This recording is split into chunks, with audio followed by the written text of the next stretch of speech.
Mesdames, Mesdemoiselles et Messieurs, bonsoir. Ici, c'est Lotus de Siovo, étudiant à l'ENS Porto Novo.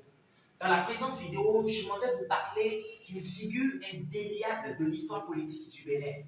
L'histoire nous amène à Kouafa, dans la commune de Tougoutunan, près de Natitingou. L'histoire nous ramène en 1933. Dans une famille modeste d'agriculteurs installés naît un enfant appelé Mathieu Kérékou. Dès l'âge de 14 ans, il reçoit une formation militaire solide qui, après 1960, lui permet de monter dans la hiérarchie militaire du nouvel État indépendant de Dahomey. En 1960, avec l'accession de son pays à l'indépendance, il aide le camp Hubert Maga, premier président de l'histoire du pays.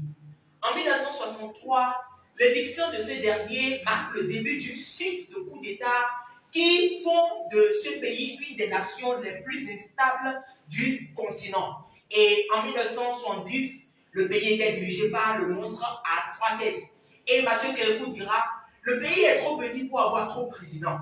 La situation exaspérait les officiers et particulièrement le général Mathieu Kérékou qui va participer au putsch du 26 octobre 1972 qui le porta à la tête du Dahomey. À sa prise de pouvoir, il prononcera une phrase qui passera à la postérité. La bronze ne se cassera jamais dans la main du caméléon. Ati Monowela Kamansu. Cette phrase qui laisse à entendre que le pays ne se briserait jamais entre les mains de Mathieu Kérékou. En 1974, il adopte le marxisme-léninisme comme idéologie officielle du gouvernement. Un an plus tard, le Dahomey va abandonner le nom de la République du Dahomey pour adopter le nom de la République populaire du Bénin. Ses rapports avec la France et certains pays de la sous-région se détériorent en raison du marxisme. Dans les années 1980, la situation économique du pays devient critique et il fallait signer des accords contraignants avec des organisations. Mathieu Kérékou comprend l'importance de la convocation d'une conférence nationale et il sera battu en 1991 aux élections par Dieudonné Nicéphore Soglo. Mathieu Kérékou sera réélu respectivement en 1996 et 2001 et finira par laisser le pouvoir en 2006. Après 2006, le général Mathieu Kérékou resta hors de la politique. En 2014, il eut une crise de santé qui l'amena à rendre l'âme le 14 octobre 2015 à l'âge de 82 ans. Retenons-nous du feu général Mathieu Kérékou.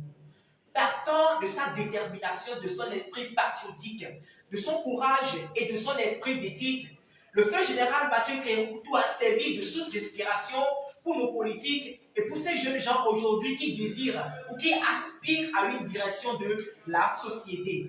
Durant ces deux mandats de 1996 à 2006, le feu général Mathieu Kérékou a respecté de façon stricte la séparation des pouvoirs. Et durant ces mandats, la liberté de presse a permis au Bénin de se hisser au rang du premier au niveau africain et au 25e au niveau mondial. De toutes les missions patriotiques qu'il a accomplies, la plus importante et qui restera dans l'histoire sera celle de précurseur des transitions démocratiques en Afrique.